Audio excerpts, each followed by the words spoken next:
As far as I can tell, they want the building empty. And I should mention that I did hear a rumor about what this people want to put in there instead of Nectar's. And I just want to say it would be the absolute most horrible and worst thing they could do. Burlington doesn't need it. Burlington needs Nectar's. So what do? I don't know. I wish more folks cared though. You know, it's really upsetting to see Nectar's go. It's really upsetting to see it go in this way. Apparently, the Handy family, they're essentially other people besides me. I would never say this about them, but I keep seeing people online saying they're slumlords.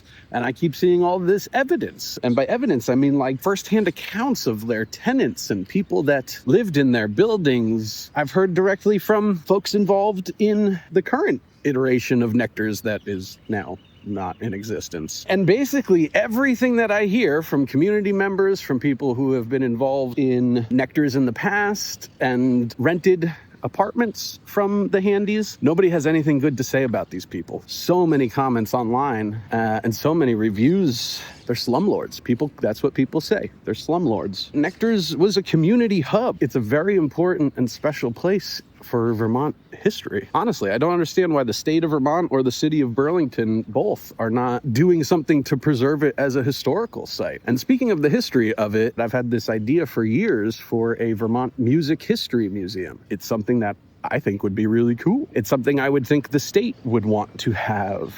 I mean, this is a state that basically entirely relies on tourism at this point. We went up to Burlington to check it out, get the vibe. It was hopping, dude. It was thriving. We were walking on Church Street, tons of people. Restaurants are full.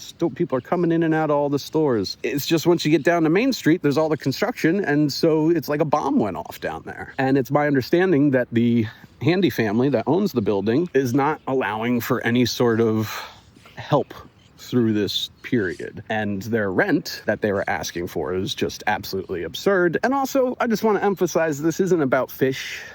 Of course, that's a big... Whoa, look at my hair. Anyways, like I was saying, this isn't about Phish. It's about history. It's about community. It's so fucking important. And sure, Nectar's could open up somewhere else.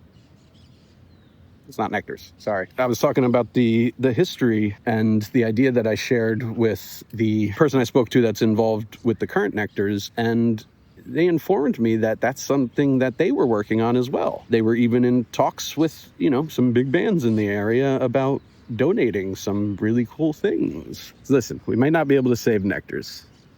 We could never seem to save these places. But we got to get loud about it, man. We got to let these know that it's not cool.